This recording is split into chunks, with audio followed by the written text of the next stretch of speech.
नमस्कार, India voice में आप सभी का स्वागत है। मैं आपके साथ दिव्या पांडे।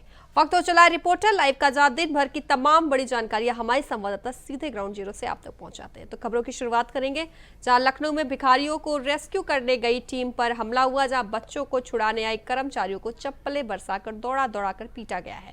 वहीं पुलिस ने 3 अलग अलग केस दर्ज किए हैं। तो वहीं खबर पर विस्तार से जानकारी दे रहे हैं हमारे संवाददाता आसिफ। लखनऊ में भिखारियों का रेस्क्यू करने पहुंची टीम पर हमला हो गया। बड़ी संख्या में लोगों ने धारदार हथियार और लाठी डंडे से लैस होकर टीम पर हमला बोला। यहां तक कि महिला कर्मचारियों को दांत काटकर भी घायल कर दिया गया। इस मामले में 3 अलग अलग एफआईआर दर्ज की गई है। दरअसल यूपी की राजधानी लखनऊ में भिक्षावृत्ति रोकने के लिए सरकार ने एक अभियान चलाया है, जिसके लिए टास्क फोर्स गठित की गई है। आज टास्क फोर्स लखनऊ के बंगला बाजार चौराहे पर पहुंची, जहां पर कुछ बच्चों का रेस्क्यू करने लगी। इससे वहां के स्थानीय लोग नाराज हो गए और बच्चा चोरी की अफवाह फैलाते हुए गुहार मचा दी। गुहार सुनते ही आसपास के लोग भी इकट्ठा हो गए और वन स्टॉप सेंटर की अफसर अर्चना, चाइल्ड लाइन संरक्षण अधिकारी सूर्यकांत समेत कई कर्मचारियों को सड़क पर ही दौड़ा दौड़ा कर पीटा गया। जान बचाकर किसी तरह अधिकारी और कर्मचारी वहां से भाग निकले। पता यह भी चला है कि 5 बच्चों का रेस्क्यू भी इस टीम ने कर लिया था। फिलहाल इस मामले में अब 3 अलग अलग एफआईआर दर्ज की गई है। पुलिस का कहना है कि टास्क फोर्स के अफसरों और कर्मचारियों पर हमला करने वालों की जल्द से जल्द गिरफ्तारी की जाएगी। फिलहाल जिस तरीके से टास्क फोर्स के अधिकारी और कर्मचारियों को दौड़ा दौड़ा कर पीटा गया, इसको लेकर भी अब पुलिस की कार्रवाई का इंतजार है। सहयोगी इसरार के साथ आसिफ बेग, इंडिया। तो वहीं लखनऊ में डिप्टी सीएम ब्रजेश पाठक और सपा के बीच जुबानी जंग तेज है, जहां सपा ने डीएनए जांच की सलाह देकर तीखा पलटवार किया है। तो वही ज्यादा जानकारी दे रहे हैं हमारे संवाददाता ब्रजेश। आसिफ।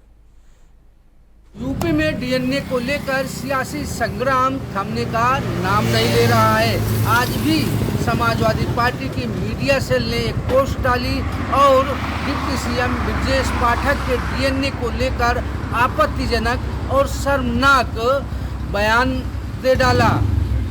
इस टिप्पणी के बाद डिप्टी सीएम ब्रजेश पाठक ने भी सपा प्रमुख अखिलेश यादव को निशाने पर लिया और कहा कि समाजवादी पार्टी के डीएनए की बात आती है तो अतीक, मुख्तार और भ्रष्टाचार जैसे काले अध्याय सामने आ जाते हैं।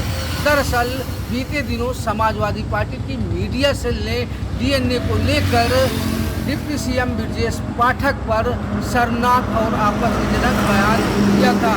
इसके बाद समाजवादी पार्टी पर भी हमला किया गया।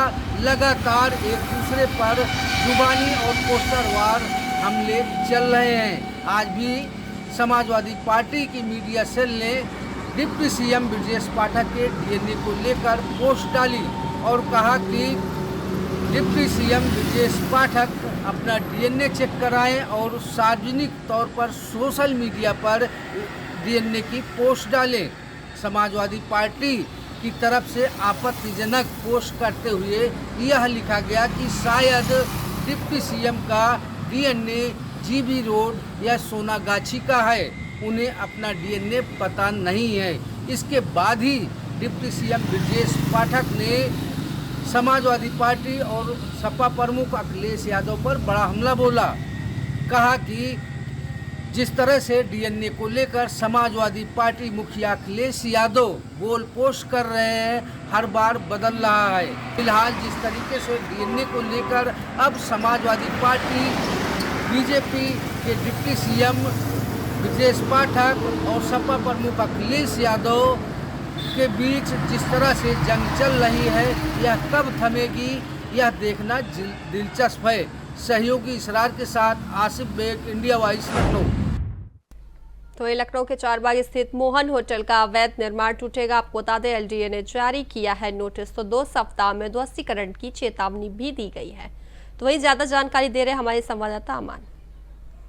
रूप से जो भवन निर्माण चल रहे हैं उस पर भी एक्शन मोड में नजर आ रहा है। आपको बता दें राजधानी लखनऊ में बीते शनिवार चारबाग स्थित मोहन होटल में आग लग गई थी, जिसके बाद से एलडीए टीम ने उस होटल का सर्वे किया। सर्वे करने के बाद ये चीजें निकल के आती हैं कि जो मोहन होटल है उसके 2 माला वो अवैध रूप से बना है, जिसके ऊपर कार्रवाई के आदेश एलडीए द्वारा दिए गए हैं। बताया जा रहा है कि जो 2 माले अवैध बनाए गए हैं उसमें जो मोहन होटल के मालिक हैं उन लोगों को नोटिस जारी किया गया है कि 15 दिन के अंदर अपनी रिपोर्ट पेश करें। 15 दिन में जो अवैध रूप से 2 माले हैं उसको एलडीए द्वारा ध्वस्त कर दिया जाएगा। बताया ये भी जा रहा है कि सर्वे में जो निकल के आया है कि जो मोहन होटल है उसका जो मानचित्र था उस मानचित्र के विपरीत उस होटल का निर्माण कार्य कराया गया है, जिससे ये चीजें सामने निकल के आ रही हैं कि जो 2 माले हैं वो 2 माले पूरी तरह से अवैध रूप से बनाए गए हैं, जिसको लेके एलडीए विभाग ने नोटिस भी मालिकों को जारी कर दिया। अब देखने वाली बात ये होगी कि जो 15 दिन की कार्रवाई का आदेश है, जो 15 दिन बीतने के बाद क्या उन 2 मालों को गिराया जाता है या फिर वो मामला भी बाकी मामलों की तरह न्यायालय में जाके रोक दिया जाएगा। लखनऊ से मोहम्मद अमान, इंडिया वॉइस। तो वहीं आगरा के जगदीशपुरा में पुलिस और बदमाश के बीच मुठभेड़ में हिस्ट्री सीटर मुस्लिन का गोली लगी। आपको बता दें पुलिस ने चोरी का सामान और हथियार बरामद किया है।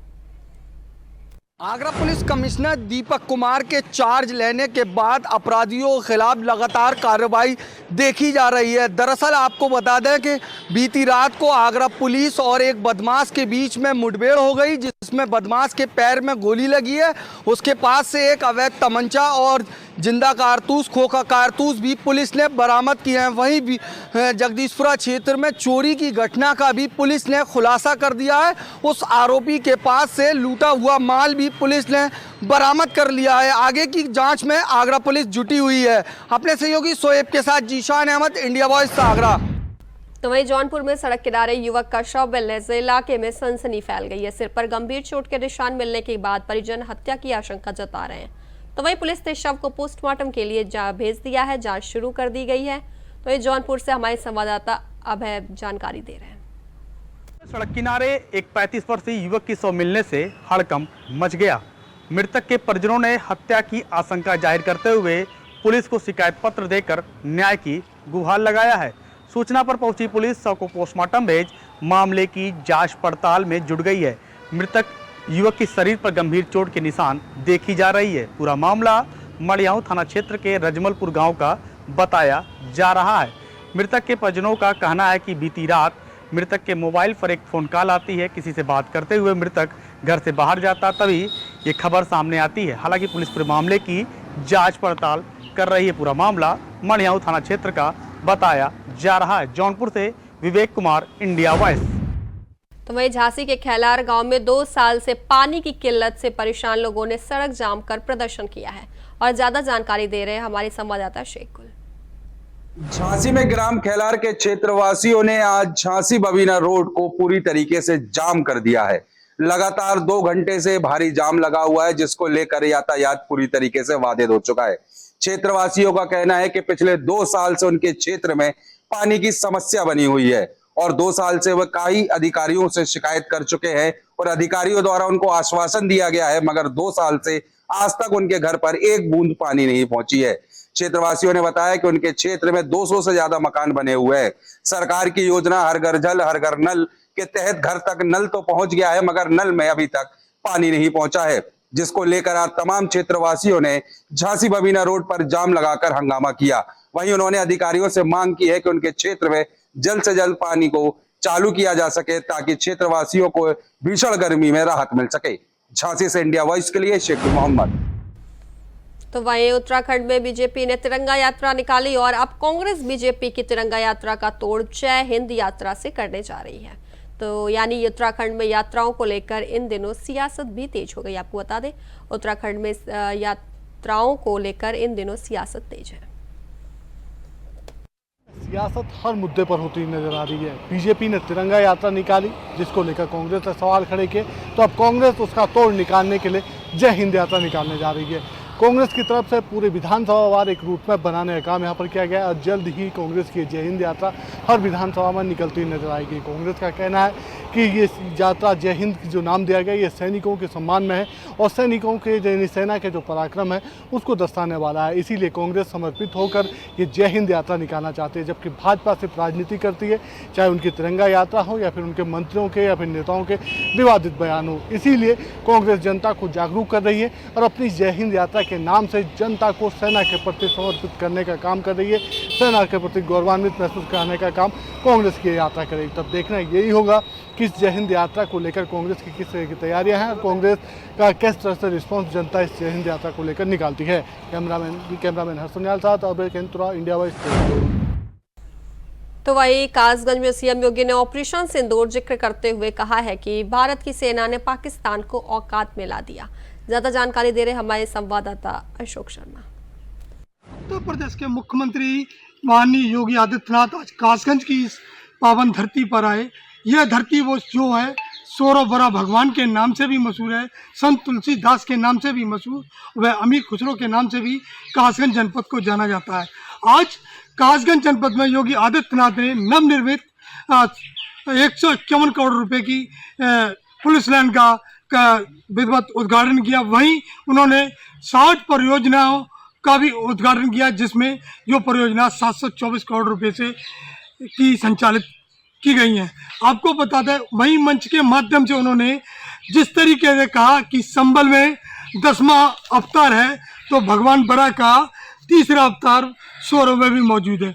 वहीं उन्होंने हजारा नहर स्थित नहर को भी पिकनिक स्पॉट के रूप में तथा बड़ा भगवान की धरती को सौंदर्यीकरण व विकास के रूप में भी विकसित करने का वादा किया। इस दौरान उन्होंने मंच से अखिलेश सरकार और पूर्व की मायावती सरकार पर भी तंज कसते नजर आए। उन्होंने कहा कि जिस सन 2008 से लेकर 2000 उसके बाद अखिलेश की सरकार बनी, उन्होंने भी विकास की कोई भी गंगा नहीं बहाई। उनकी सबसे ज़्यादा विकास था गुंडे माफियों की जमीन हत्याना, यही उनका सबसे बड़े विकास का कारण बना। तब से योगी सरकार आई है तो उन्होंने पुलिस को आधुनिक हथियारों से लैस किया है। उन आधुनिक हथियारों से पुलिस ने अपना रौद्र रूप धारण किया। उन्होंने गुंडा माफियाओं को जमीन दोस्त भी कर दिया। कासगंज से इंडिया वॉइस के लिए अशोक शर्मा की रिपोर्ट। तो वहीं कासगंज पहुंचे सीएम योगी ने 724 करोड़ की योजनाओं का लोकार्पण किया और 191 करोड़ की लागत से नई पुलिस लाइन बनाने का ऐलान किया है। कहा, पिछली सरकारों ने इस जरूरी जिले को नजरअंदाज किया है, अब यूपी के सभी जिलों में मिलेगी बेहतर व्यवस्थाएं। और ज्यादा जानकारी दे रहे हमारे संवाददाता पुनीत। क्षेत्र के अंतर्गत धर्मपुरा के नगला बंजारा में उस समय मुख्यमंत्री योगी आदित्यनाथ ने आज कासगंज में 724 करोड़ रुपए की योजनाओं का लोकार्पण किया। उन्होंने जनता को संबोधित करते हुए कहा कि जनता की योजनाएं जनता को समर्पित कर रहा हूं और आप लोगों से उम्मीद करता हूं कि हम सब साथ मिल करके उत्तर प्रदेश को उत्तम प्रदेश बनाएंगे। इस दौरान उन्होंने कासगंज में 191 करोड़ रुपए से पुलिस लाइन बनाने की भी घोषणा करी। दरअसल 2008 में कासगंज एक नया जिला बना था, उसके बाद सपा और बसपा की सरकार ने कभी यहां पर पुलिस लाइन बनाने का विचार ही नहीं किया। लेकिन आज जब मुख्यमंत्री योगी आदित्यनाथ ने कासगंज में पुलिस लाइन की घोषणा करी तो कहीं ना कहीं लोगों के चेहरे पर खुशी दिख रही थी। मुख्यमंत्री ने कहा कि आज यूपी पुलिस अपराधियों के लिए काल बन चुकी है। ऐसे में अगर पुलिस लाइन उनके पास नहीं होगी तो वो कैसे सरवाइव करेंगे और कैसे अपराधियों का सामना करेंगे। इस दौरान उन्होंने ऑपरेशन सिंदूर की भी बात करते हुए कहा कि हमारी सेना ने एक अलग जज्बा, एक अलग शौर्य दिखाया है कि पाकिस्तान आज सभी देशों में घूम घूम करके भीख मांग रहा है, दुहाई मांग रहा है और जिस तरीके से ऑपरेशन सिंदूर सफल हुआ है वो गर्व का विषय है। वीडियो जर्नलिस्ट हमजा अहमद मंसूरी के साथ पुनीत मोहन, इंडिया वॉइस, लखनऊ। तो वही मथुरा के फरार क्षेत्र में लाठी डंडों से 2 सगे भाइयों की हत्या की गई। परिजनों के आरोप पर ग्राम प्रधान समेत 5 लोगों के खिलाफ हत्या का मामला दर्ज किया गया है। तो वही ज्यादा जानकारी दे रहे हमारे संवाददाता मोहम्मद फारूक। क्षेत्र के अंतर्गत धर्मपुरा के नगला बंजारा में उस समय हड़कंप मच गया जब 2 सगे भाइयों की कुछ लोगों द्वारा हत्या कर दी गई। लाठी डंडों से पीटकर उनको मौत के घाट उतार दिया गया। दो भाई जो है गोवर्धन से अपने फर्ज क्षेत्र में गांव में आए हुए थे। तभी जो है आरोप है उनके पिता का कि कुछ लोगों से उनका विवाद हो जाता है, लेकिन जब वो जाते हैं अपने घर के लिए तो उन्होंने जो है उनको बीच में घेर लिया जाता है और घेरने के बाद में उनको लाठी डंडों से मारा जाता है। उनके पिता बच्चन सिंह का आरोप है कि उनको दोनों बेटों को जो है लाठी डंडों से और सरियों से मारा गया है, जिसमें तुरंत ग्रामीण पहुंचते हैं और उनको अस्पताल पहुंचाते हैं, जिसमें तिलक की मौत हो जाती है। सोमवार को विनोद की भी मौत हो जाती है। दोनों बेटों का मंगलवार को अंतिम संस्कार के लिए जब डेड बॉडी गांव आई तब अंतिम परिजनों ने अंतिम संस्कार करने के लिए मना कर दिया। इसको लेकर जो है क्षेत्र में हड़कंप मच गया। पुलिस और तमाम अधिकारी मौके पर पहुंचते हैं और उनको आश्वासन देते हैं कि जो भी इसमें दोषी हैं उनके खिलाफ सख्त से सख्त कार्रवाई की जाएगी। हालांकि ग्राम प्रधान सहित 5 लोगों के खिलाफ हत्या का इसमें मुकदमा लिख गया है। उसके बाद परिजनों ने आश्वासन मिलने के बाद दोनों पुत्रों का बच्चन सिंह ने अपने अंतिम संस्कार किया है। इंडिया वॉइस के लिए मैं मोहम्मद फारूक मथुरा। तो फिलहाल रिपोर्टर लाइव में अभी के लिए बस इतना ही। बने रहिए इंडिया वॉइस के साथ। नमस्कार।